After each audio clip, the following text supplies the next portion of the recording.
श्याम मानव channel को आपका समर्थन देने के लिए चैनल को जरूर सब्सक्राइब करें। चैनल के नोटिफिकेशन पाने के लिए बेल आइकन भी दबाएं।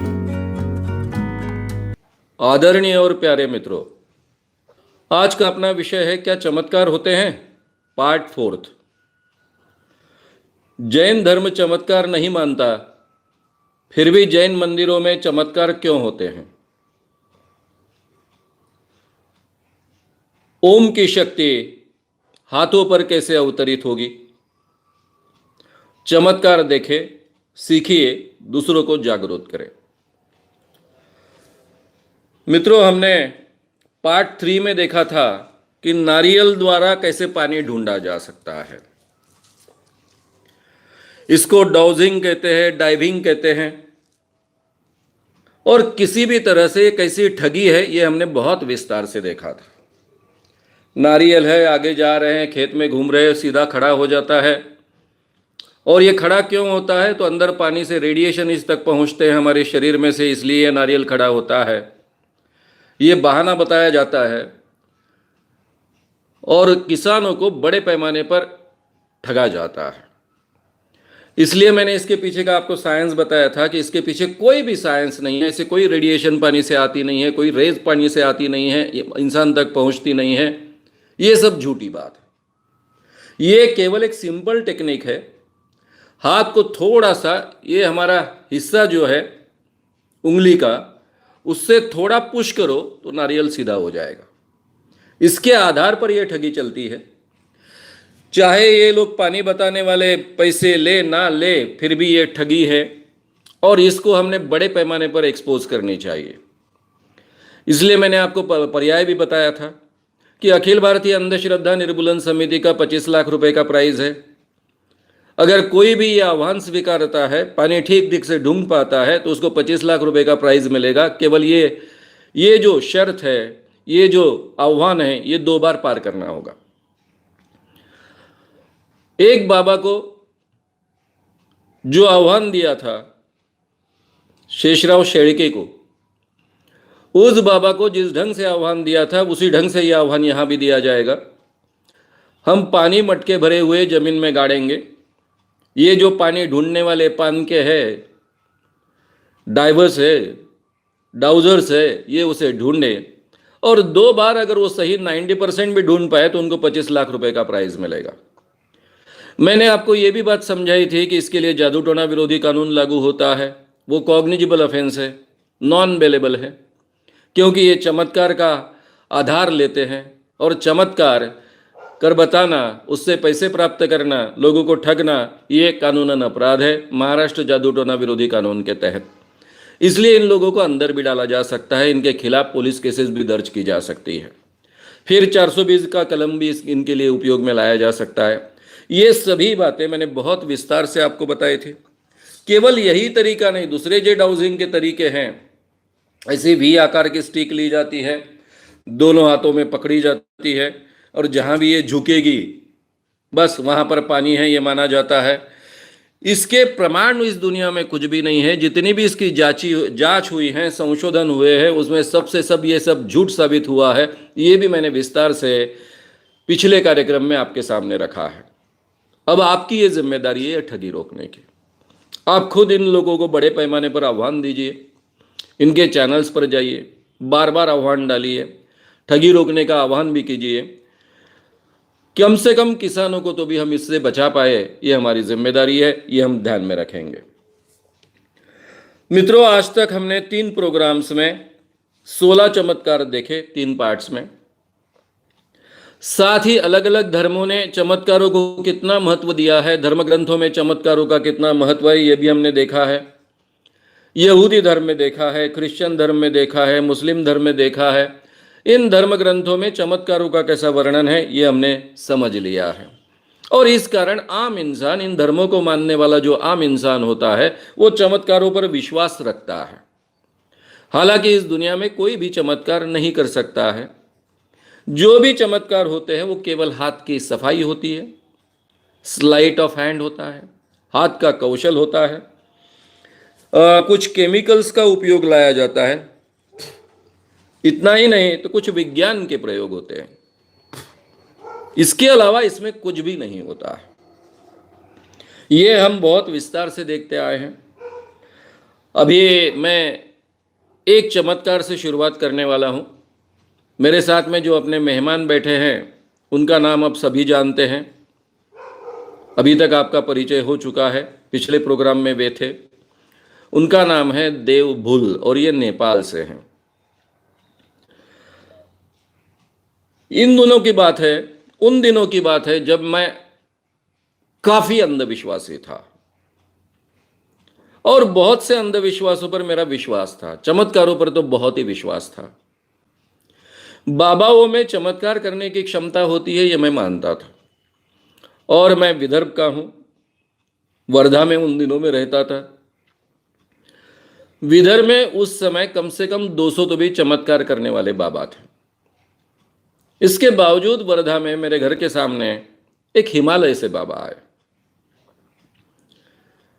अब उनका वस्त्र वगैरह बाबा जैसे पहनते उस ढंग का वस्त्र था, हाथ में कमंडलू था, वो एक चिमटा होता है, ठन ठन ऐसा बजते रहता है, वो भी था उनके साथ में। और फिर अपने प्रभावशाली आवाज में वो कह रहे थे, हिमालय से आए हैं, बड़े ज्ञानी साधु आए हैं। अपने आप को ज्ञानी साधु कह रहा था, उसके साथ में उसके 2 चेले भी थे। और फिर उसने कहा, बेटा तेरे पर भगवान की कृपा है इसलिए मैं तुझे मिला हूं। और फिर उसने उसके एक चेले के हाथ पर ओम निर्माण कर कर बताया था। तब मैं बहुत प्रभावित हुआ था। कई सालों तक ये चमत्कार मेरे दिमाग में हमेशा घूमते रहता था। अब ये चमत्कार कैसे किया जा सकता है ये हम देखेंगे। अभी मुझे आपके सामने ये करना है, इसलिए थोड़ी अरेंजमेंट करनी होगी। क्या होता है, बाबा ने कागज लिया, वो कागज भी मुझसे ही लिया। मैंने घर में जाकर जो पुराना पेपर होता है उसका पेपर फाड़कर कागज लेके आया। मुझे ही उसने जलाने के लिए लगाया, मैंने ही उसको जलाया। मेरे साथ में मेरे आसपास के लड़के लड़कियां इकट्ठा हो गए थे, बड़े लोग भी बड़े चाव से देख रहे थे। फिर ये कागज को जलाया। अभी मैं भी आपके सामने इस कागज को जलाता हूं। ये कागज को जलाने के बाद में मुझे उस बाबा ने कहा था, प्रत्यक्ष शिव भगवान आपके हाथों पर प्रकट होने वाले हैं। ओम ये भगवान शिव का साइन माना जाता है।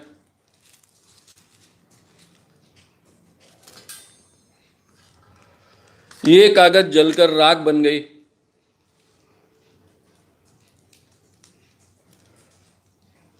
उसके बाद में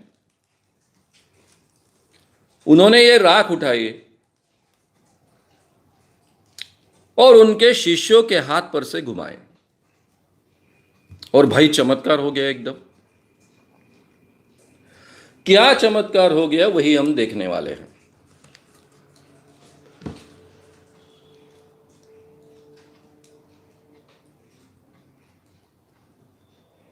अब इसको ठंडा होना पड़ेगा।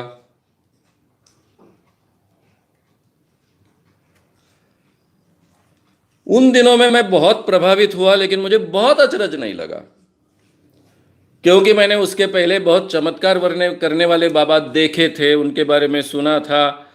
उस जमाने में सबसे बड़े बाबा जिनका नाम विदर्भ में और पूरे महाराष्ट्र में, मध्य प्रदेश में, गुजरात में काफ़ी मशहूर था, उनका नाम था गुलाब बाबा, जो हवा में हाथ घुमाकर गुलाब के फूल निर्माण करते थे।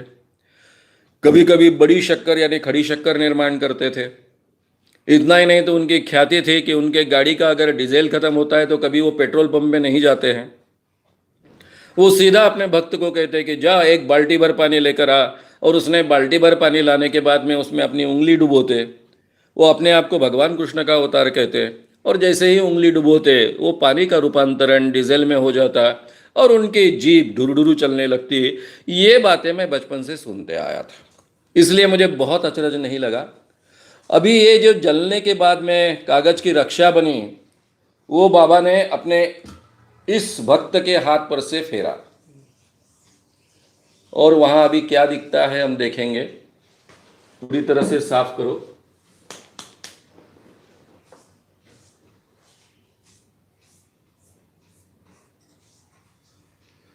अभी इसको जब साफ करेंगे हम, मैं कपड़े से साफ करता हूं।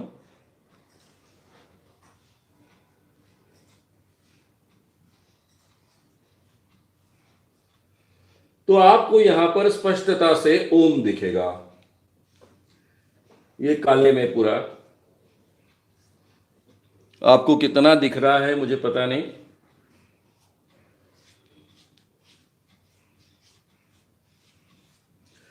यहां पर ये पूरा ओम तैयार हो गया।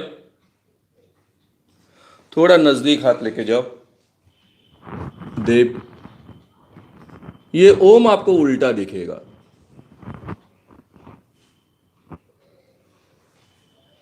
अब ये ओम कैसे तैयार हो गया इसके ऊपर दिख रहा है।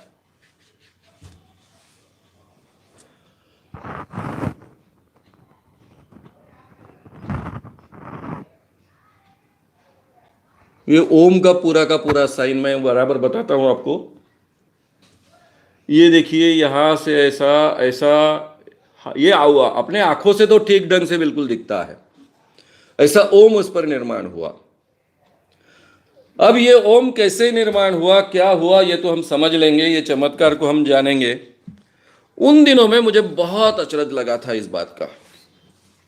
आगे चलकर जब मैं इस क्षेत्र में काम करने लग गया तो कई बाबा लोग इस ढंग के चमत्कार करते हैं, इसका पता चला, उनको पकड़ा, और फिर उसके बाद में उसकी सच्चाई आप लोगों के सामने लाना शुरू किया। हालांकि ये सिंपल बात है। जब हम कभी हमारे हाथों पर कुछ पहले से लिख कर रखते हैं, वो दिखाई नहीं देता सूखने के बाद में। कोई भी डिटर्जेंट पाउडर आप लीजिए, निरमा लीजिए, कोई भी लीजिए, उसका पानी डालकर थोड़ा सा घोल बनाइए, हाथों पर लिख दीजिए। हाथों पर लिखने के बाद में वहां जब कार्बन लगाएंगे तो वो बात उठकर सामने आ जाएगी, अलग से दिखेगा। वो काले में भी ज़्यादा काला दिखेगा। और फिर उसके बाद में जब आप अपने आंखों से देखते हो, अरे बाप रे, यहां पर ओम आ गया। अब ओम तो बहुत पवित्र चीज है। शंकर भगवान जी प्रकट हो गए।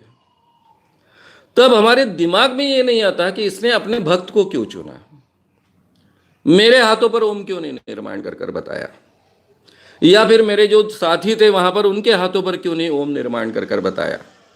ये हमारे दिमाग में कभी नहीं आता है। हमने कभी ये सोचा नहीं होता है कि उसके साथी ने पहले ही अपने हाथ पर कुछ तो भी लिख कर रखा होगा। ठीक है, पहले आंखों से नहीं दिख रहा था, ये बात बराबर है, लेकिन ये हमारे दिमाग में आना चाहिए कि भाई मेरे हाथ पर क्यों नहीं आया, फिर आपके हाथ पर नहीं आएगा, उसके साथी के हाथ पर आएगा। क्योंकि पहले से इस घोल से अगर लिख कर रखा है और उस पर कार्बन लगता है तो वो बात उठकर आपको दिखती है। इसके पीछे का इतना ही एक छोटा सा साइंस है, और उसके लिए डिटर्जेंट पाउडर का उपयोग किया जाता है। पहले जो कपड़े धोने का साबु था उसका वापर किया जा सकता था, उसका उपयोग किया जा सकता था। तो ये एक पहला छोटा सा चमत्कार हमने देखा है। अभी बाकी भी चमत्कार हम देखेंगे। टोटल आज हम 5 चमत्कार देख रहे हैं। अब मित्रों, आपके सामने ये सवाल है, मैंने कई बाबाओं को ये चमत्कार करते वक्त, देखते वक्त अलग अलग तरीके भी देखे हैं।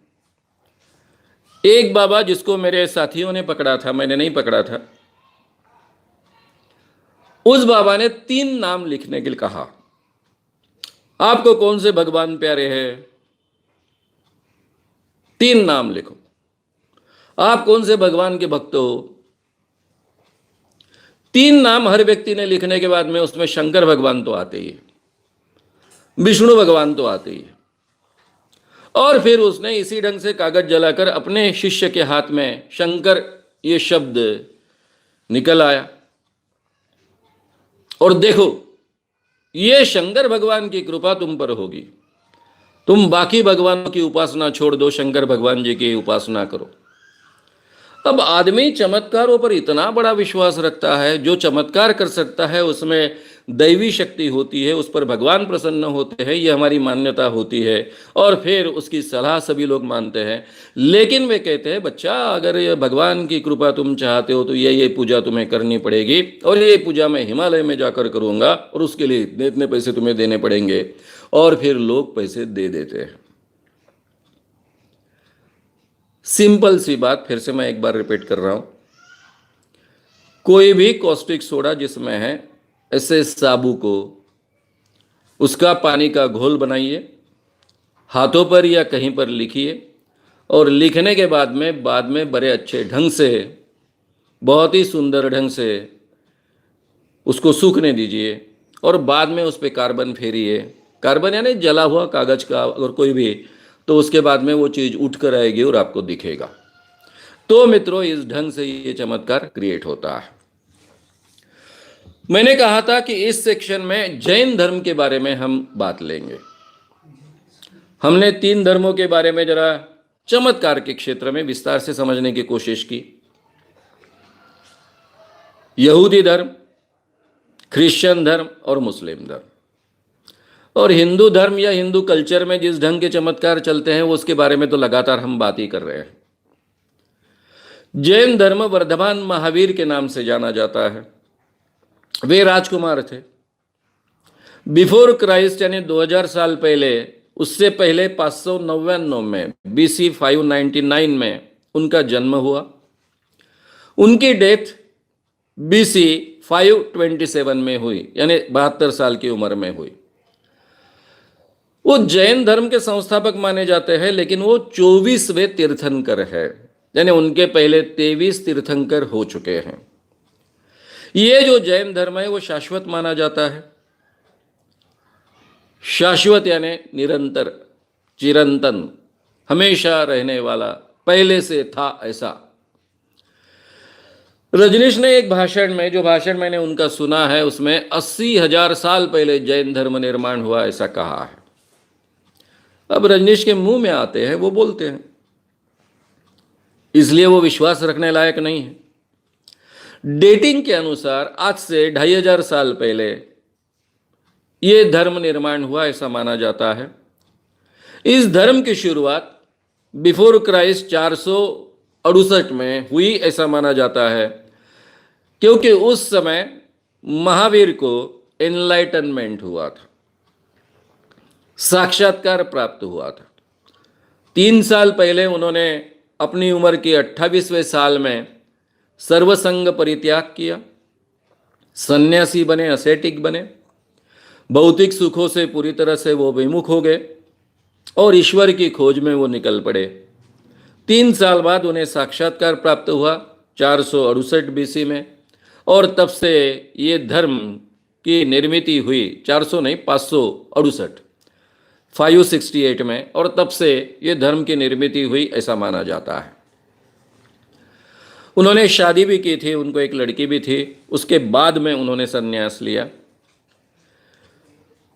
जैन धर्म के मूल तत्व ज्ञान के अनुसार वे ईश्वर को नहीं मानते। मैं रिपीट कर रहा हूं, जैन धर्म के मूल तत्व ज्ञान के अनुसार, महावीर के तत्व ज्ञान के अनुसार ईश्वर नहीं मानते, निर्माता भी नहीं मानते, ईश्वर भी नहीं है और ये सृष्टि विश्व किसी ने निर्माण नहीं किया है ऐसा मानते हैं।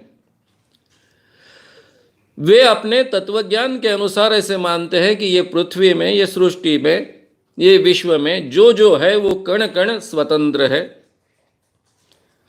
सभी जीव स्वतंत्र है, वो केवल अपने कर्मों के फल भोगते हैं, और ईश्वर जो है वो केवल ज्ञाता है। लेकिन परंपरागत जो ईश्वर होता है, निर्माता है, कंट्रोलर है, सबको नियंत्रित करता है, इस ढंग का ईश्वर वो नहीं मानते हैं। जैन लोग ईश्वर को नहीं मानते, लेकिन केवल सिद्ध को मानते हैं। सिद्ध यानी क्या? जन्म मृत्यु के फेरे से मुक्त होकर जिसने निर्वाण प्राप्त किया है उसे सिद्ध कहते हैं। निर्वाण का मतलब मोक्ष, जन्म मृत्यु के फेरे से मुक्ति। यानी जैन लोग ईश्वर को नहीं मानते, लेकिन पुनर्जन्म को मानते हैं, जन्म जन्मांतर फेरे को मानते हैं।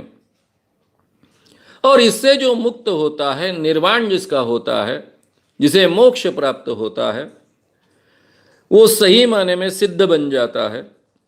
और वो सिद्ध के ही मंदिर बनाते हैं और सिद्ध की ही आराधना मंदिर में करते हैं।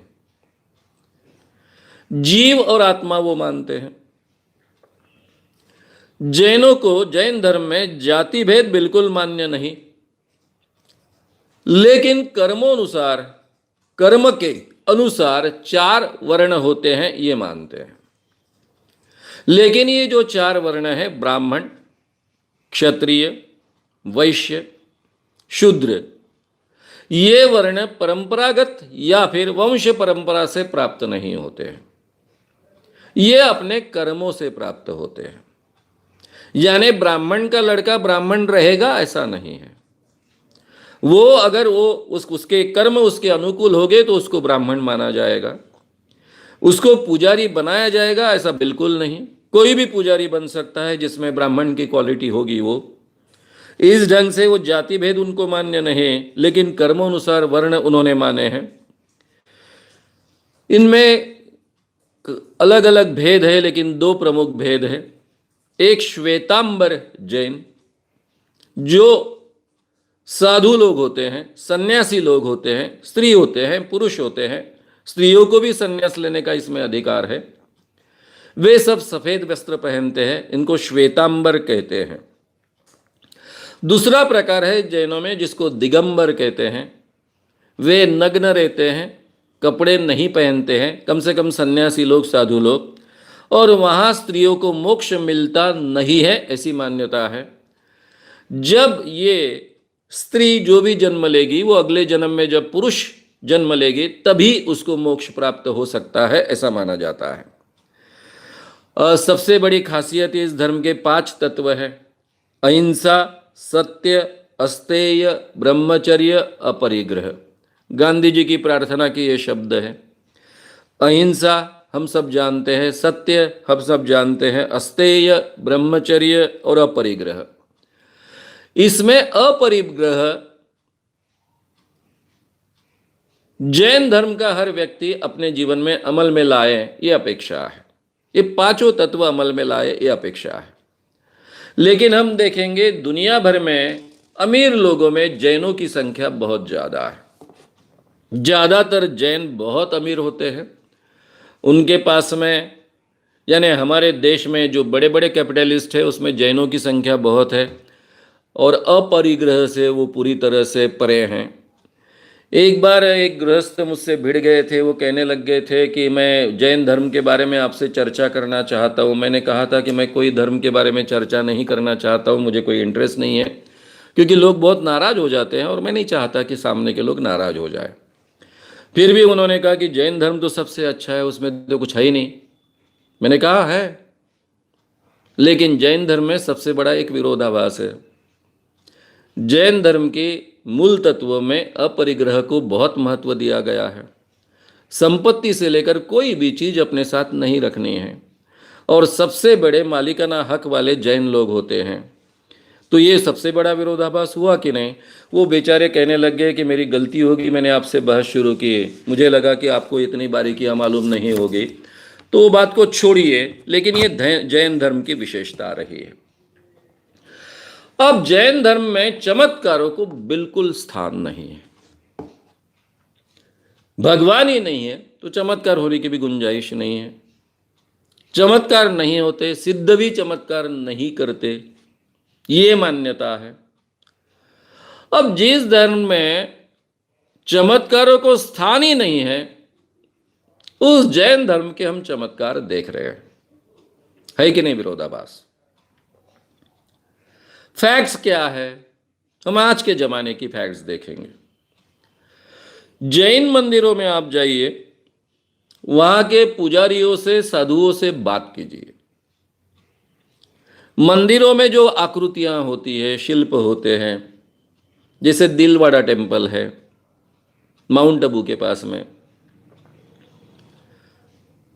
वो शिल्प और आकृतियों का जब आप वर्णन पूछोगे, उसका स्पष्टीकरण पूछोगे, तो कई चमत्कार की कहानियां आप साधुओं से सुन पाओगे, पुजारियों से सुन पाओगे। मुझे पहले से ये सवाल खड़ा होता था मेरे मन में कि जो धर्म चमत्कार को मानता ही नहीं, वो इतने चमत्कारिक कहानियों के साथ में कैसा जुड़ सकता है। महावीर के बारे में कुछ चमत्कार प्रसिद्ध है। जैसे महावीर को, यानी धर्म संस्थापक महावीर को पसीना नहीं आता था। वर्धमान महावीर को पसीना नहीं आता था। इतना ही नहीं तो उन्होंने शरीर से उनकी गंध नहीं आती थी। फिर उन्होंने मलमूत्र विसर्जन कभी किया नहीं, कम से कम उनको एनलाइटनमेंट प्राप्त होने के बाद में। ये मान्यता है। ये कैसे संभव है? अब आचार्य रजनीश कभी कभी बहुत ही तार्किक बात बहुत अच्छे ढंग से करते हैं। उन्होंने ऐसा कहा कि पसीना आना बहुत आवश्यक है। पसीना अपने बॉडी का टेम्परेचर मेंटेन करता है। जब आसपास के एटमॉस्फेयर में टेम्परेचर बढ़ता है, हमारी बॉडी सहन नहीं कर सकती, उस वक्त बड़े पैमाने पर बॉडी पसीना छोड़ती है। ये पसीने का बाष्पीभवन होता है, बॉडी का टेम्परेचर नीचे आता है। जितना हमारे शरीर को जिंदा रहने के लिए आवश्यक है उतना टेम्परेचर आता है। ये प्रक्रिया चलती है, इसलिए इंसान जिंदा रहता है। आचार्य रजनीश बहुत विद्वान व्यक्ति थे। कई विषयों का उनको अच्छा ज्ञान था और कई बार वो सत्य बात कहते थे। उसमें से ये सत्य बात है, इसलिए उनके नाम से मैं ये बात आपके सामने रख रहा हूं। ये साइंटिफिक बात। फिर उन्होंने कहा कि इसलिए अगर कोई व्यक्ति पसीना नहीं छोड़ेगा तो वो जिंदा रहना भारत जैसे वातावरण में असंभव सा है। ये भी बात सही है।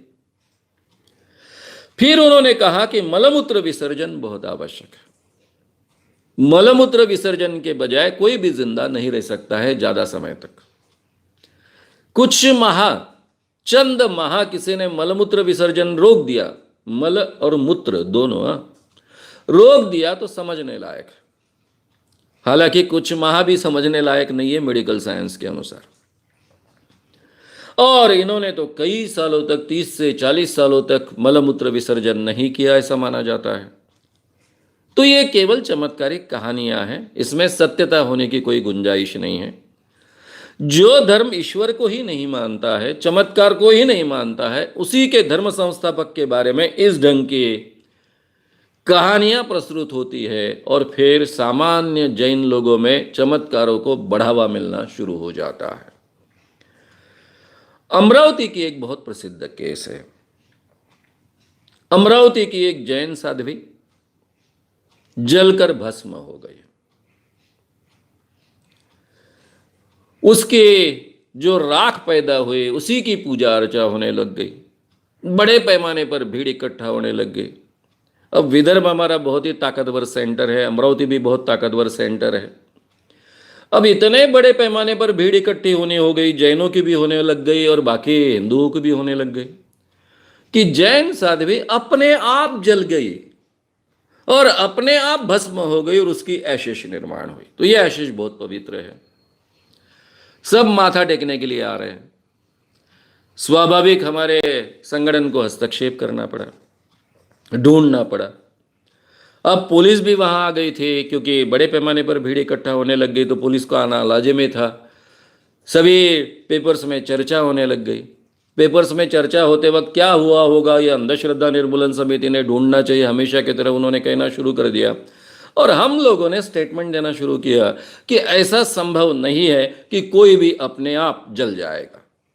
ये स्पॉन्टेनियस कंबक्शन यहां पॉसिबल नहीं है। अब इसमें क्या हुआ होगा, इसमें अलग अलग तरीके के तर्क कुतर्क चलने लगे। पुलिस पर का प्रेशर बढ़ा, पुलिस ने इन्वेस्टिगेशन शुरू किया। तब राजू नाम का एक लड़का, ये घटना हुई थी 15 अक्टूबर 2006 को, जल गई थी साध्वी। अब साध्वी जैन साध्वी जल गई थी, जिसने सन्यासन बनी थी। वो राजू नाम के लड़के को सांगली में पकड़ा गया। 4 दिनों बाद उसको पकड़ कर लाए तो वो अकेला नहीं था, उसके साथ में ये लड़की भी थी। अब मैं लड़की स्त्री होने के कारण उसका नाम आपके सामने नहीं लूंगा, स्त्रियों का नाम बदनाम नहीं करना चाहिए इसलिए। तो ये जैन साध्वी जलकर स्वाहा हो गई, ये बहुत बड़ा चमत्कार बना। दूर दूर से जैन लोग आए, मुंबई से लेकर कहां कहां से आए। उन्होंने ऐसी ऐसी बातें शुरू की थी कि ये बहुत बड़ी घटना है हमारे लिए, हम यहां ऐसा मंदिर बनाएंगे, ये बनाएंगे, वो बनाएंगे, वो बनाएंगे, ये सब शुरू हो चुका था। अचरज लगा कि जैनों में किसी भी बड़े व्यक्ति ने ये नहीं कहा तब कि ऐसा हो नहीं सकता, जबकि जैन धर्म में चमत्कार के लिए कोई स्थान ही नहीं है। तो ये एक बहुत बड़ी कहानी हुई जिसका एक्सपोजर पुलिस ने ही बड़े पैमाने पर किया, जिसमें हमारा हिस्सा रहा। ये बात है 2006 की। उसके पहले की बात है शायद 1986 टू 1989, कब की तो भी है, मैं एग्जैक्ट टाइमिंग तो मुझे अभी याद नहीं है। माटुंगा में एक जैन मंदिर है, उसमें कुछ रिनोवेशन शुरू था और उस मंदिर के मूर्ति पर एक छत होता है। छत यानी एक मुकुट ऐसा टांगा हुआ ऊपर से, रस्सी से ऐसा टांगा जाता है और वो हिल रहा है, इस ढंग का मुकुट। अब वो छत पर से, यानी भगवान की मूर्ति है, उसके ऊपर से घूम रहा है ऐसा। कब घूमता है? जब आरती शुरू होती है तब। अब ये बड़ी बड़ी न्यूज मुंबई में छपकर आई, पूरे महाराष्ट्र में छपने लग गई। मैं उन दिनों नागपुर में रहता था, नागपुर मेरा हेडक्वार्टर था, लेकिन हर हफ्ते काम के लिए मुंबई में 6-7 दिन तो आता ही था। मुझे इसको संभालना पड़ा। तब मेरे एक पत्रकार मित्र सुरेश चंद्र वैद्य, वो लोक सत्ता में थे, बाद में वो महाराष्ट्र टाइम्स में आए और शायद महाराष्ट्र टाइम्स में रिटायर हो गए या हो गए। ये सुरेश चंद्र वैद्य और हम ढूंढने चले गए। मैं भी पत्रकार था पहले से। मैं वहां के जैन साधुओं से मिला। मुझे अभी याद है कि जिस जैन साधु के साथ में मेरी बातचीत हुई, वे अमेरिका रिटर्न थे, साइंस के पोस्ट ग्रेजुएट थे और मुझसे कह रहे थे कि ऐसे कोई चमत्कार तो हो नहीं सकता है। क्या कारण है पता नहीं, लेकिन जब भी आरती शुरू होती है तब मंदिर का छत हिलना शुरू होता है। भगवान के मूर्ति के ऊपर का जो छत है, ऊपर से टांगा है संकली से, चेन से, वो हिलना शुरू होता है। मैंने कहा मैं जांचना चाहता हूं। बोले आपको अलाउड है, लेकिन आपको शर्तें अमल में लानी होगी। आप पैंट और शर्ट पहनकर नहीं जा सकते हो। मुझे नहाना पड़ा, धोती पहनना पड़ा। सुरेश चंद्र और मुझे दोनों ने, हमने नहाया, धोती पहना, ऊपर में कुछ नहीं था और उस अवस्था में अंदर मंदिर में जाकर बैठे। अब प्रार्थना चलने लग गई, छत हिलने लग गया, मैं बारीकी से देखने लग गया। ऊपर का घुमट था, ऊपर के घुमट में पूरा सफेद सफेद था, नया कंस्ट्रक्शन था, पूरा सफेद था और उसमें इतना सफेद और चकाचक चीज, उसमें एक आड़ा रॉड, लोहे का आड़ा रॉड दिख रहा था। अब ये रॉड का कलर काला था। मैंने उसके फोटो भी निकाले, बाद में उन्होंने ऑब्जेक्शन भी लिया, आपको फोटो निकालना अलाउड नहीं, लेकिन पहले मैं निकाल चुका था। और उसके कुछ डिस्टेंस पर एक सीधी चेन आती थी, ऊपर से टांगी हुई। वहां भी एक छोटी सी ऐसी चीज थी जिसको टांगा जा सकता है, और उससे सीधे आने वाली ये चेन, उसको छत लगा है। छत यानी ऐसा झूमर जैसा एक ऊपर में, और ये ऐसा ऐसा हिल रहा है, ऐसा ऐसा हिल रहा है। मेरे दिमाग में बार बार लग रहा है कि क्यों भाई ये रॉड क्यों डाला है आड़ा, ऐसा रॉड क्यों डाला है। ये संकली है ठीक है, ये चेन है ठीक है, इसको छत लगी है ये ठीक है, लेकिन ये रॉड क्यों डाला। फिर जब भी आरती शुरू होती थी तो एक घुर्र घुर्र आवाज आता था। मैं टेप रिकॉर्ड से रिकॉर्ड कर रहा था, वो आवाज आ रहा था। मुझे शंका आई, इसलिए मैंने ऊपर जाने की कोशिश की, जहां पर कंस्ट्रक्शन शुरू था। मुझे जाने नहीं दिया और फिर माथा मेरा ठनका कि मुझे मंदिर में जाने की अनुमति है, लोगों से बात करने की अनुमति है, साधुओं से बात करने की अनुमति है, लेकिन ऊपर जाने की अनुमति नहीं। इसका मतलब कुछ तो भी गड़बड़ है। फिर मैंने ढूंढना शुरू किया। अब ये साइंस के पीछे का कारण क्या हो सकता है? जो head of the department of physics होते हैं उनसे बात की, जहाँ जहाँ जिस जिस यूनिवर्सिटी में मेरे परिचय थे सबसे बात की, कोई उसका जवाब नहीं दे पा रहा था। आखिरी में जयंत नारळीकर जी से बात की। तब जयंत नारळीकर जी TIFR, Tata institute of fundamental sciences में साइंटिस्ट थे। वे कहे कि मेरा विषय तो अलग है, एस्ट्रोनॉमी है, मैं इस बारे में एस्ट्रोफिजिक्स, मैं इस बारे में ज़्यादा मदद नहीं कर पाऊंगा। मैंने फिर उनको अनुभव सुनाया कि मैंने फिजिक्स के हेड ऑफ द डिपार्टमेंट से बात की, उनके प्रोफेसर से बात की, लेकिन कोई सॉल्यूशन नहीं बता रहा है। वे बोले ये कोई बता नहीं पाएगा, यूनिवर्सिटी के डिग्री होल्डर्स इसके बारे में कुछ जानने की संभावना नहीं है। वो तो क्या थियरी जानते हैं, उनको क्या पता होता है कि एक्चुअली क्या अप्लाइड होता है। लेकिन हमारे इंस्टीट्यूट में एक अप्लाइड साइंस के दादा व्यक्ति है जिनका नाम शर्मा है। मैं उनको फोन करता हूं, तुम उनसे मिलने जाओ। अब रात का समय हो रहा था लेकिन मुझे जल्दी ढूंढना था। उन्होंने फोन किया, शायद हम रात को 9-10 बजे कुछ तो भी पहुंचे। शर्मा जी ने इतने रात को भी हमारा स्वागत किया। मेरे साथ में बाकी मेरे सहकारी थे। हम गए, मैंने मेरा पूरा इन्वेस्टिगेशन उनके सामने रखा, टेप रिकॉर्डर सामने रखा। जब भी आरती शुरू होने के पहले घुर घुर आवाज शुरू होता है, और जैसे ही आरती शुरू होती है घुर घुर आवाज सुनाई देता है, लेकिन वो आरती के आवाज में दब जाता है, क्योंकि तब घंटा वगैरह बेल भी बजती है, लेकिन फिर भी वो सुनाई देता है। और उसके बाद ये छत हिलना शुरू होता है। फिर मैंने फोटो बताया कि ऊपर का जो पूरा का पूरा घुमट है अंदर से पूरा व्हाइट वॉश किया हुआ है। ऐसे स्थिति में ये काला रॉड मुझे बहुत खटकता है। वो बहुत ही अचरज से मेरे तरफ देखने लग गए, बोले मुझे तुम्हारा दिमाग तो बहुत चलता है, तुम्हारी साइंस में कितनी पढ़ाई हुई?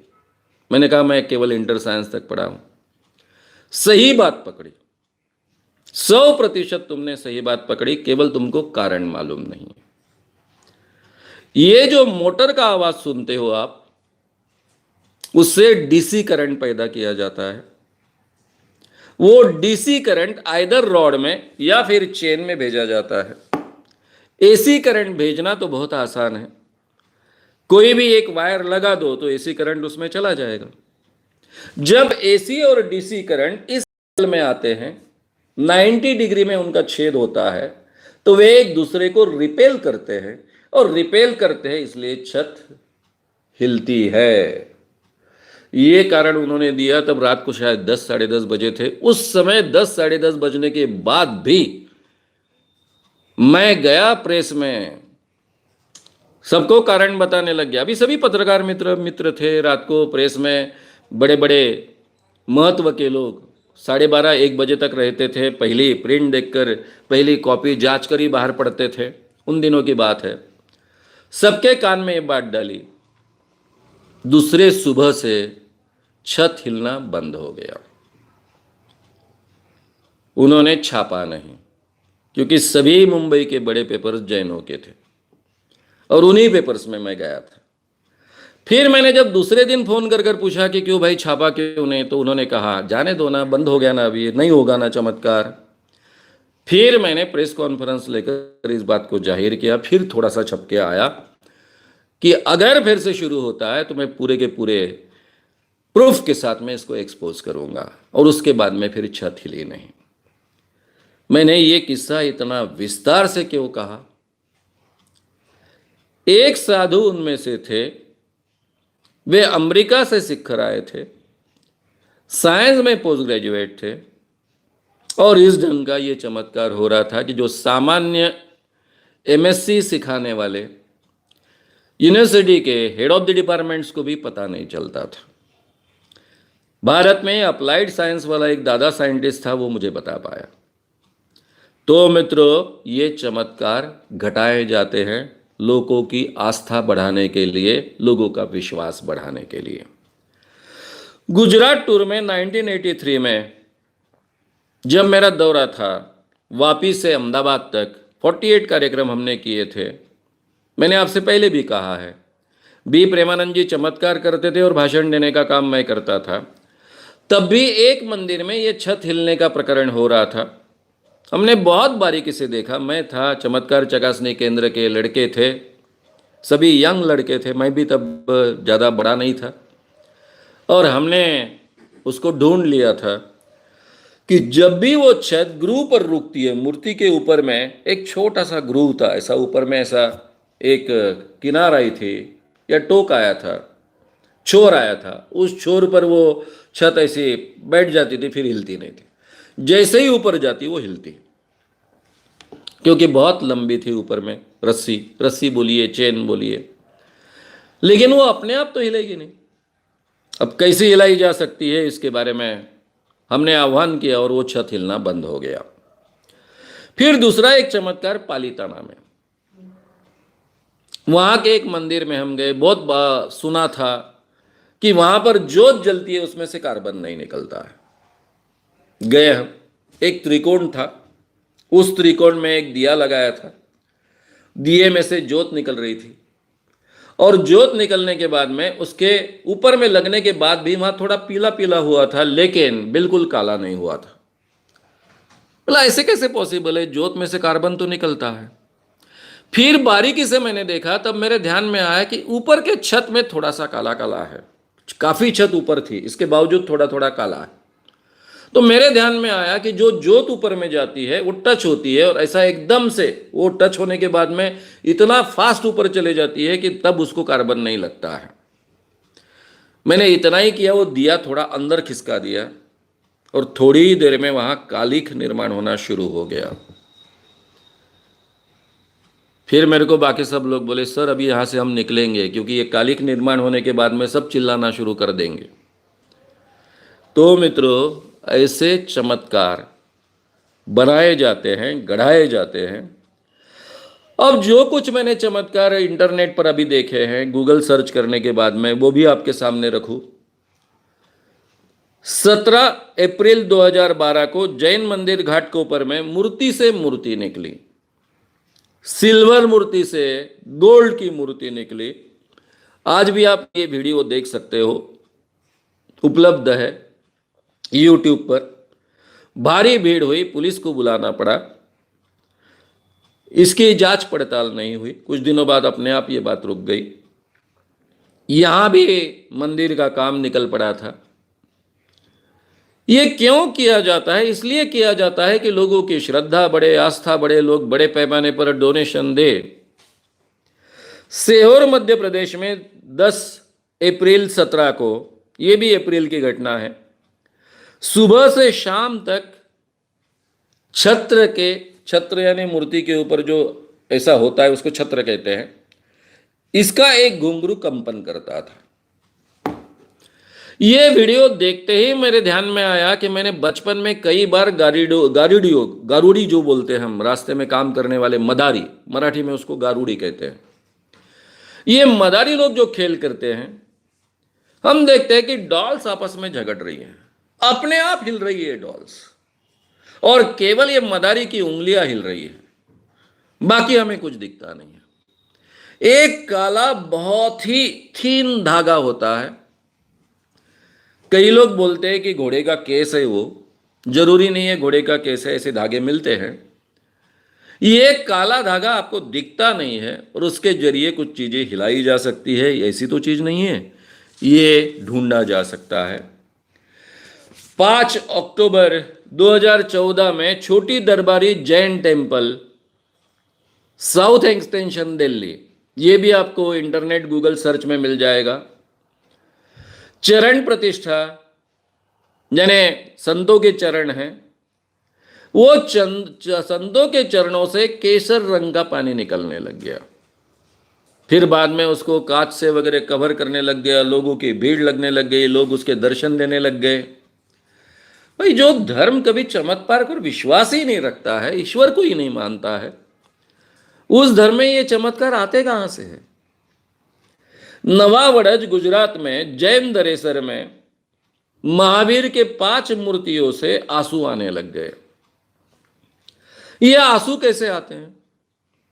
या फिर कई मंदिरों में ऊपर में वाक्षेप अटक जाती है, दीवारें पीली पीली होती है। ऐसा क्यों होता है? सिंपल कारण है। आपने कभी ड्राई आइस का नाम सुना होगा। ये ड्राई आइस बर्फ के कारखानों में उपयोग में लाई जाती है आइस बनाने के लिए। ड्राई आइस यानी अक्सर CO2 होता है, कार्बन डाइऑक्साइड होता है। कार्बन डाइऑक्साइड सॉलिड फॉर्म में जम जाता है बर्फ जैसा -78.5 डिग्री पर। यानी एक बार वो बर्फ जैसा जम गया तो उसमें इतनी ठंड पकड़ी हुई होती है कि उसका टेम्परेचर होता है -78.5। ये ड्राई आइस को अगर पकड़े और कहीं घिस दे, भगवान की आंखों में घिस दे और फिर निकल जाए तो क्या होगा? वो आंखें इतनी ठंड हो जाएगी कि वहां पर वातावरण में जो भी बाष्पीभवन होगा, वो खींचा जाएगा पूरी तरह से, आंखों में जम जाएगा और वो पानी का रूप लेकर नीचे बहना शुरू हो जाएगा। ये कोई बहुत पानी नहीं बहता है। यानी वहां अगर आंखों से पानी बहने की कोई दूसरी व्यवस्था नहीं की गई है, चमत्कारिक व्यवस्था नहीं की गई है, फिर भी केवल ड्राई आइस अगर घिस दे तो वहां पर आसपास के वातावरण से पानी खींचा जाता है, बाष्पीभवन जो हवा में होता है वो खींचा जाता है और वो वहां जम जाता है। जमने के बाद में वो पानी के रूप में नीचे आता है। इतना सिंपल टेक्निक है। करौली राजस्थान में हिंडोन ब्लॉक में एक मंदिर है, वो कैसे बना उसकी कहानी बहुत रोचक है, इसलिए मैं आपके सामने रख रहा हूं। एक गुर्जर, उसने देखा कि उसकी एक गाय जो है वो हमेशा वापिस आने के बाद में उसके आंचल में दूध नहीं होता है। इसके आंचल का दूध कहां जाता है, इसलिए उसने उसको बारीकी से दूसरे दिन ढूंढने की कोशिश की। उसके पीछे पीछे गया, तब उसने देखा कि ये गाय एक टीले पर जाती है और वहां पर दूध देती है, अपने आप उसके आंचल से दूध निकलता है। इस महोदय को बहुत आश्चर्य लगा। उन्होंने वहां खुदाई की, तब वहां पर महावीर पद्मासन में बैठे ऐसी 78 सेंटीमीटर ऊंचाई की एक मूर्ति उनको मिली। फिर इस मूर्ति की पूजा अर्चा होने लग गई। जयपुर के राजा ने अपने एक मंत्री को, शायद उनको शक था कि यह मंत्री कुछ धांधली कर रहा है, इसलिए उसको कठोर शिक्षा जाहिर की कि इसको तोहफों के आगे उड़ाया जाएगा। जैसे ही इस मंत्री महोदय को पता चला कि राजा ने ऐसी शिक्षा डिक्लेयर की है, वो दौड़ते दौड़ते इस मूर्ति के पास गए। वहां पर उन्होंने मन्नत मांगी कि अगर मेरी जान बच गई तो मैं आपका मंदिर बनाऊंगा। फिर जिस दिन राजा ने इसको उड़ाने का तय किया था, उस दिन वहां पर तोहफों के सामने उसको खड़ा करा दिया। तोफ को बत्ती लगाई, फिर भी तोफ नहीं उड़ी। दूसरी बार बत्ती लगाने को कहा, दूसरी बार तोपची ने बत्ती लगाई, फिर भी तोफ नहीं उड़ी। राजा खुद चिढ़ कर गए, क्या गड़बड़ी हो रही है। उन्होंने खुद बत्ती लगाई, फिर भी तोफ नहीं उड़ी। 3 बार ऐसा होने के बाद में उनको इतना अचरज लगा कि उन्होंने उस मंत्री से पूछा कि ये क्या बात है। फिर उसने कहा कि मैंने ऐसे जैन महावीर की मूर्ति है, पद्मासन में बैठी है, वहां जाकर ऐसी मन्नत मांगी और हर वक्त वो मन्नत मांगता था। पहली बार तोफ नहीं उड़ी तो मैं मंदिर का दूसरा मंजिला बनाऊंगा, तीसरा मंजिला बनाऊंगा, इस ढंग से वो बार बार कह रहा था। ये सब बातें उसने बता दी। राजा को भी बहुत अचरज लगा। राजा खुद गया, उस मूर्ति की पूजा अर्चा की, बाद में उसका मंदिर बनाया गया। और ये करौली राजस्थान में हिंडोन ब्लॉक में ये मंदिर है, उसके पीछे की ये पूरी चमत्कारिक कहानी है। जिस महावीर ने, वर्धमान महावीर ने चमत्कारों को स्थान अपने धर्म में नहीं दिया, ईश्वर को भी नहीं माना, उसी के धर्म में ऐसे चमत्कारों की आगे चलकर भरमार होते गई। क्योंकि मित्रों, आम भारतीय लोगों का चमत्कारों पर बहुत विश्वास है। चमत्कार के बिन नमस्कार नहीं, इस बात पर भी विश्वास है। और जहां एक परंपरा होती है साधुओं की, अब उनको तो प्रतिष्ठा से जीना है। प्रतिष्ठा से जीना है और लोग चमत्कारों को नमस्कार करते हैं, तो बीच बीच में ऐसे चमत्कार हो जाते हैं, अपने आप तो होते नहीं हैं, किए जाते हैं। मैं बहुत जिम्मेदारी से कह रहा हूं, किए जाते हैं, करवाए जाते हैं, ताकि लोगों की आस्था बने, लोगों का विश्वास बने, लोग हम पर विश्वास रखें, धर्म पर विश्वास रखें। अब ये कौन सी नौबत आ गई कि लोगों का विश्वास बने रहे इसलिए झूठ का सहारा लिया जाए। मुझे लगता है इससे ज्यादा बड़ा पतन कोई हो नहीं सकता है। इसलिए जो धर्म ईश्वर को नहीं मानता है, चमत्कार विरोधी है, वहां भी चमत्कारों की आगे चलकर तूती बोलने लग गई, ये फैक्ट है। तो मित्रों, ये चमत्कार कैसे होते हैं ये हम देख रहे हैं। हाँ देव भैया, फिर से आ जाओ। हम चमत्कारों को देखेंगे। जरा देव भैया हाथ वगैरह साफ करके आओ।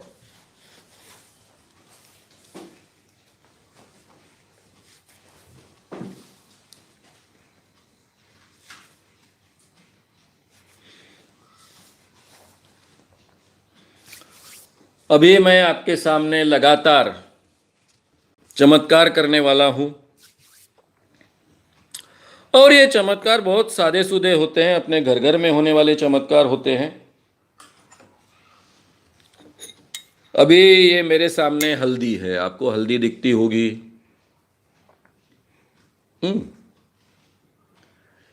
बाबा लोग, मांत्रिक लोग, आप हाथ आगे कीजिए देव भैया।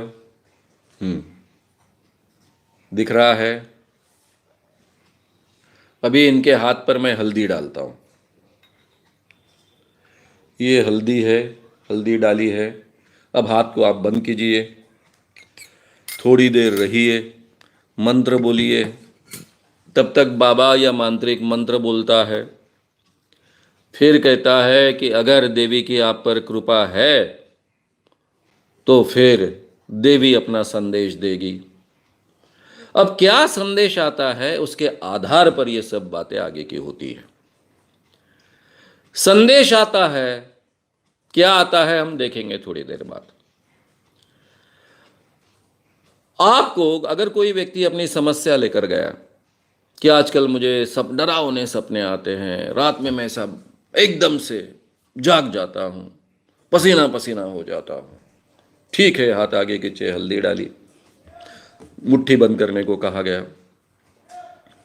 जैसे ही हाथ खोलेंगे, अभी जो होगा हम देखेंगे। उसके बाद में कहा जाएगा कि आप पर प्रेतात्मा का प्रकोप है, प्रेतात्मा आप में घुस चुकी है और उसे अभी निकालना पड़ेगा। ऐसी प्रेतात्मा किसी के शरीर में जाती है, ऐसा कोई प्रकोप होता है, या फिर आपको किसी ने करनी की है। ऐसी कोई करनी कर सकता है, जादू टोना कर सकता है। मैंने बहुत विस्तार से ये सीरीज आपके सामने रखी है, अंधविश्वास की। करनी क्या होती है, जादू टोना क्या होता है, मंत्र तंत्र क्या होता है, इसमें क्यों कोई तथ्य नहीं है, ये बहुत बातें विस्तार से मैंने आपके सामने रखी है। अभी हम खुलकर देखेंगे। ये देखिए, इसमें लाल लाल हिस्सा आ गया है। ये इधर लाल, इधर लाल, यानी आपके हाथ में रक्त आ गया। ये रक्त आया, इसका मतलब है कि आप पर बुरी आत्मा का प्रकोप है, आपको किसी ने करनी की है।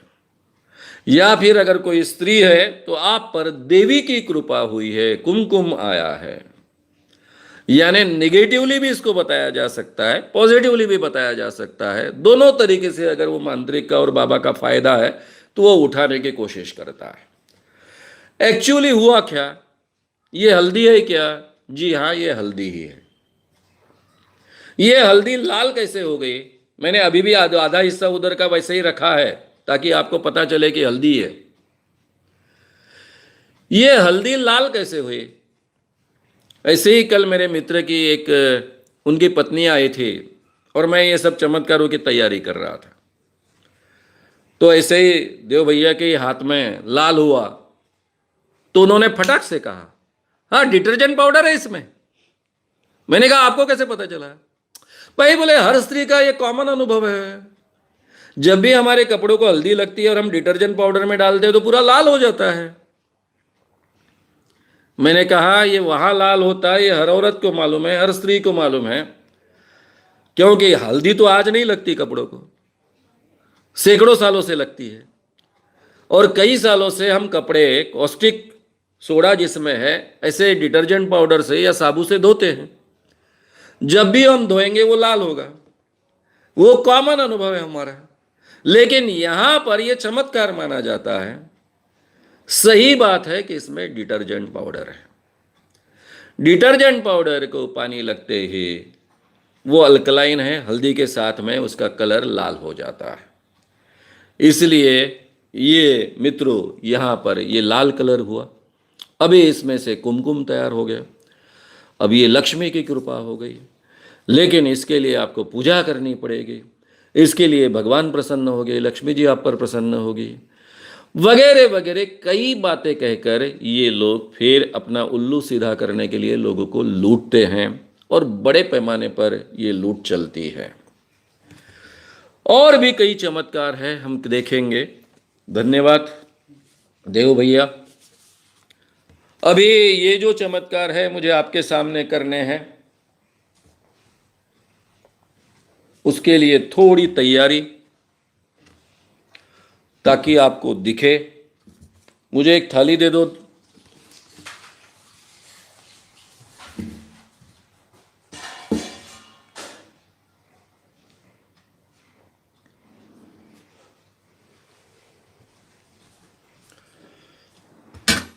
हाँ अभी आपको ये नींबू थोड़ा दिखता है, थोड़ा और ऊपर करने के लायक कुछ है,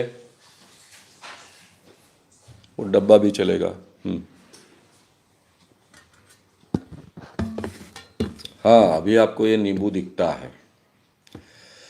ये नींबू है, मांत्रिक लोग इसका प्रयोग करते हैं।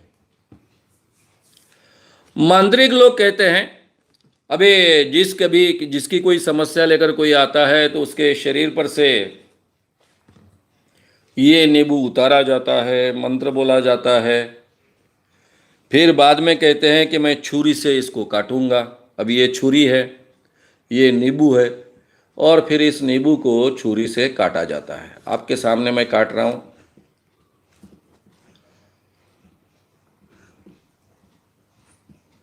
और अभी आप देखोगे कि इसमें से लाल लाल खून आ रहा है।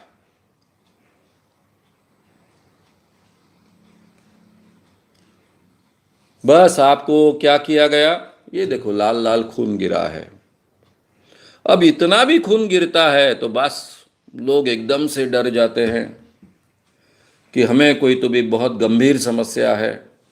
फिर वो मांत्रिक या बाबा किसी भी तरह से आपको डराने के लिए इसका उपयोग करेगा। वो करेगा कि अलग अलग कारण देगा। वो कहेगा आपके पेट में कुछ गड़बड़ी है, बहुत कुछ अंदर से फट गया है, रक्त बह रहा है, या फिर आपको किसी ने करनी की है, ये जादू टोना आपको किया है, जंतर मंतर किया है, इसीलिए खून बाहर आया है। हालांकि ये सब प्रकार क्या है, नींबू में से रक्त की बूंदें क्यों आती है, इसका कारण ऐसा होता है, ये जो चाकू है, इस चाकू को मैंने पहले से कुछ लगा कर रखा था। क्या लगा कर रखा था? उसका नाम है मिथिल ऑरेंज। अभी आपको ये स्ट्रेट दिखता है, नहीं दिखता है मुझे मालूम नहीं है। ये मिथिल ऑरेंज अगर इसको लगा कर रखा, मिथिल ऑरेंज का सही माने में देखा जाए तो उसका द्रव रूप कर कर, उसका घोल कर कर इसको लगा कर रख दे, सुखा दे, तो आपके ध्यान में नहीं आता है कि इसको लगा कर रखा है। और बाद में जैसे ही नींबू काटते हैं तो उसमें से ये रक्त बाहर आता है।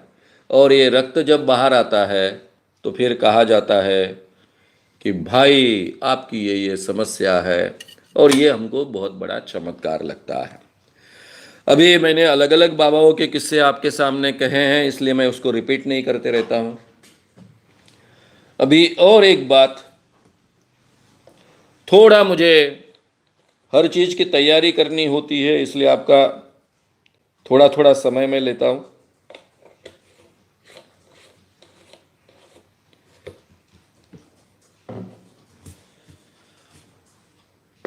अभी ये पानी है, अभी आपका विश्वास बैठे ये पानी है, इसलिए मैं पानी पीता हूं। इसमें मैं पानी डालता हूं, आपके सामने इसमें पानी डाला। अभी मैं इसको भिगो देता हूं। ये कपड़ा है, ये कपड़ा भिगोया।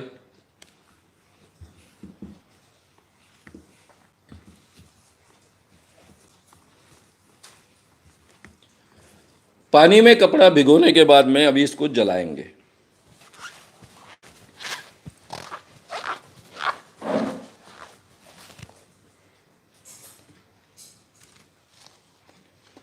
और थोड़ा पानी डालता हूं, पूरा कपड़ा भिगोया नहीं गया।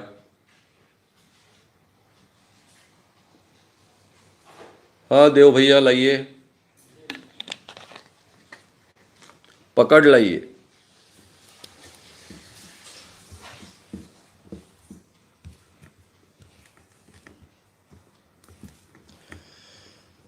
अभी ये कपड़ा पूरी तरह से भीग गया पानी से, और पानी से भीगने के बाद आप माचिस लगाइए।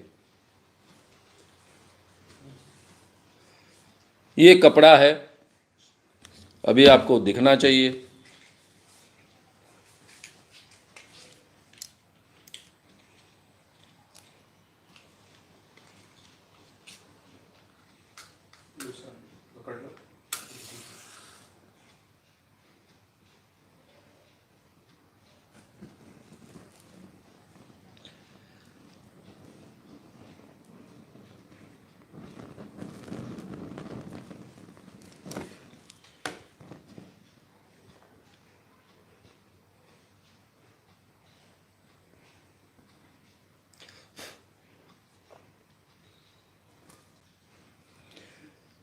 ये देखिए इतनी आग लगी, लेकिन कपड़ा पूरी तरह से नहीं जला। क्यों नहीं जला? क्योंकि आपको इतनी भयानक करनी हुई थी, ये करनी पूरी की पूरी आपकी इस कपड़े में उतारी है, इसलिए आग लगने के बाद भी ये जला नहीं। इतनी बड़ी आग लगने के बाद में ये कपड़ा नहीं जलता है, इसके पीछे का कारण क्या है? हम सबको बड़ा अचरज लगता है। हालांकि क्या होना चाहिए, इतनी आग लगने के बाद में ये पूरा का पूरा कपड़ा जल जाना चाहिए, लेकिन ये कपड़ा पूरी तरह से जला नहीं। सिंपल कारण है। कारण ऐसा है कि मैंने जो पानी में भिगोया, पहली बात तो आपको अचरज ये लगना चाहिए कि पानी में भिगोने के बाद में ऐसी आग कैसे लग गई एकदम से। हाँ, कपड़ा जलता है, लेकिन कपड़ा इस ढंग से नहीं जलता एकदम से। इतना जला कैसे, क्या जला भाई? इसका जो अचरज आपको लगना चाहिए, वो पहला तो अचरज वो लगना चाहिए। मैंने पानी में ये कपड़ा भिगोया, ये बात तो सही है, लेकिन उसके साथ में दूसरी बात सही नहीं है कि केवल वो पानी था। उसमें से पहले उसमें स्पिरिट या अल्कोहल था। जैसे ही उसमें पानी डालता हूं और कपड़ा उसमें भिगोता हूं तो कपड़ा पानी में भीग जाता है, लेकिन स्पिरिट हल्का होता है, अल्कोहल हल्का होता है, वो कपड़े के ऊपर चढ़ जाता है। स्पिरिट और अल्कोहल इतने जल्दी जलता है, तुरंत जलता है, और तुरंत जलने के बाद में कपड़ा पानी से भिगोया है तो वो जलेगा नहीं जल्दी, तब तक वो बुझ जाता है। इतनी सिंपल लॉजिक के आधार पर, साइंस के आधार पर ये प्रयोग किया जाता है और लोगों के मन में डर बिठाया जाता है, या फिर उनका प्रॉब्लम छुड़ाने का आभास निर्माण कर कर ये मांत्रिक लोग बड़े पैमाने पर उनसे धन प्राप्त करते हैं। कई लोग तो सालों सालों तक उनको ये धन देते रहते हैं। ऐसी बातें होते रहती। तो मित्रों, ये भी हमने देखा। और भी कुछ चमत्कार होते हैं। उन चमत्कारों के बारे में मैं आखिरी में एक चमत्कार लेने वाला हूं। ये चमत्कार आपको प्रभावित बहुत नहीं करेगा, क्योंकि उसके पीछे का कारण आपको पहले से ही मालूम है, लेकिन ये देखने को बहुत प्रभावित करने वाली चीज है। इसलिए ये रॉकेल है। रॉकेल में डुबोया हुआ ये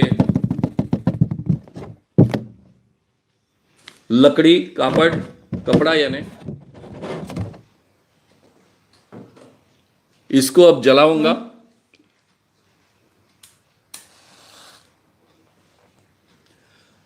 ये जल गया।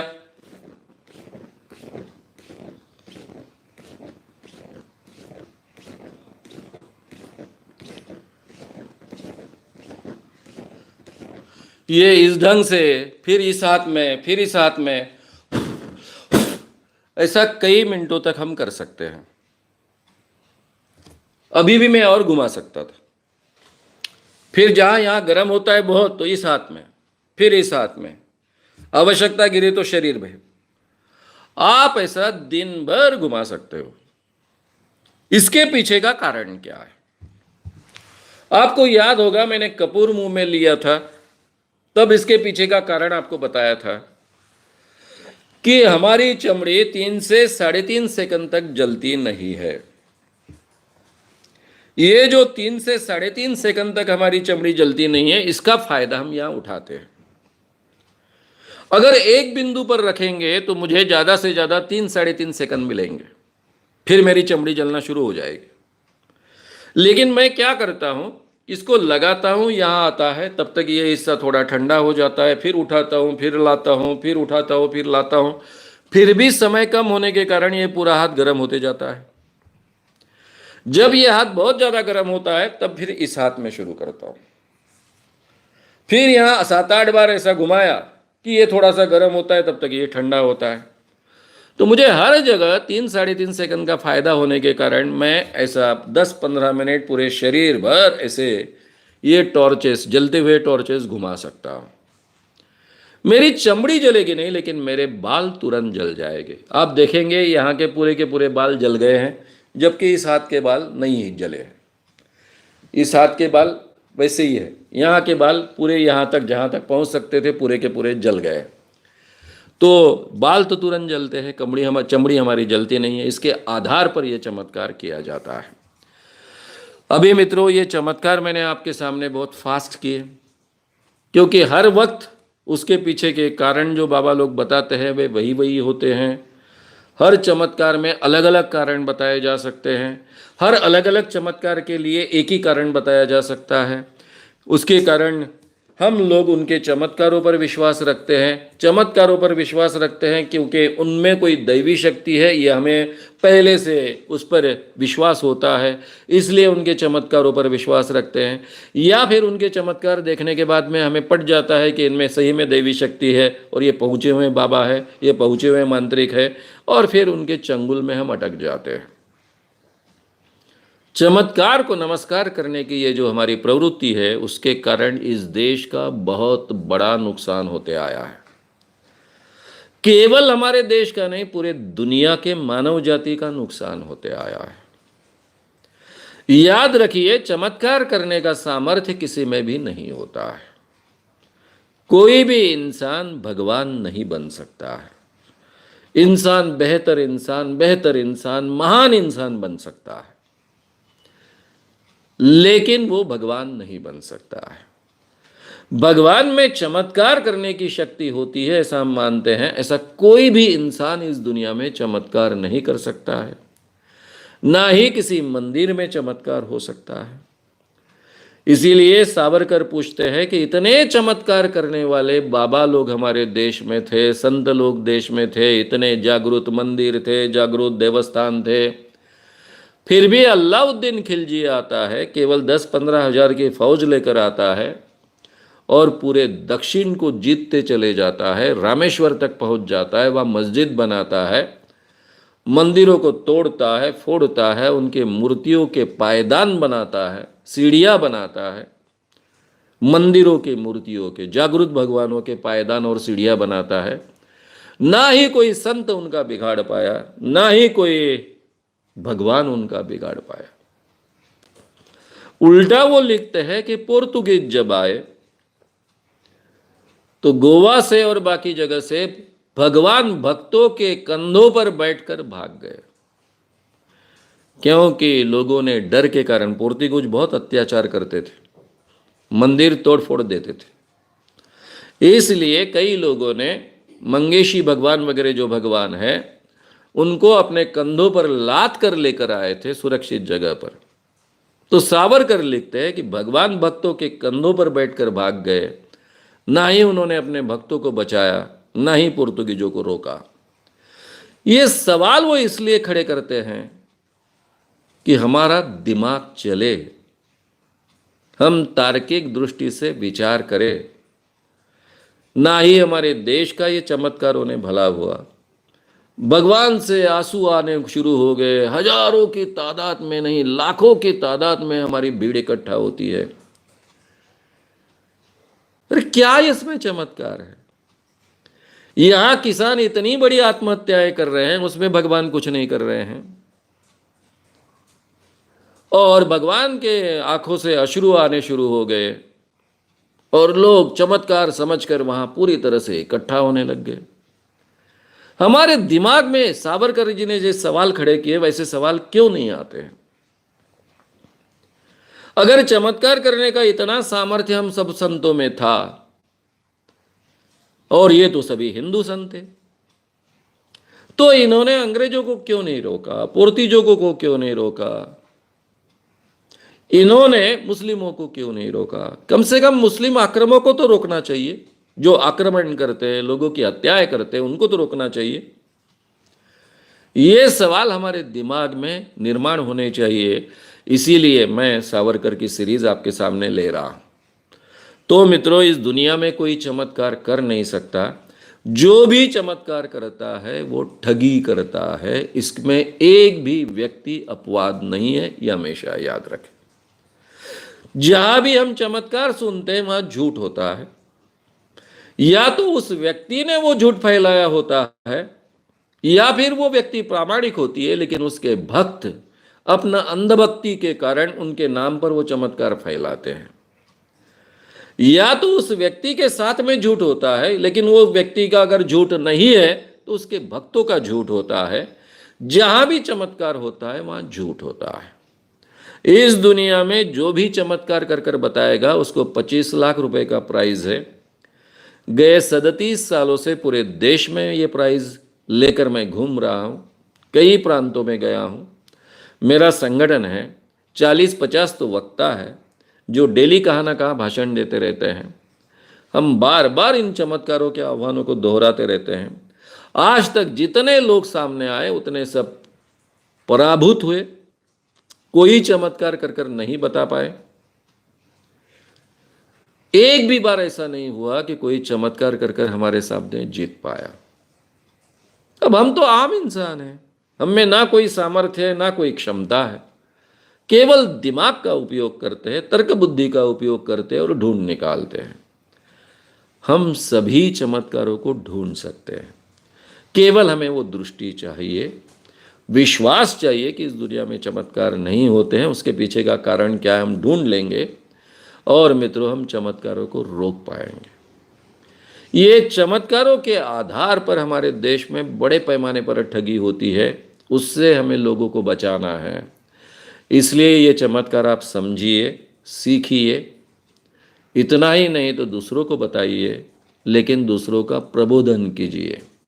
नहीं तो ये सारे चमत्कार मैं आपको बता रहा हूँ, आपको लगेगा ठीक है मानव साहब ने बता दिए, मानव साहब को कितने लोग देखते हैं, मैं चुपचाप कहीं जाकर चमत्कार करता हूँ, नया धंधा शुरू कर देता हूँ।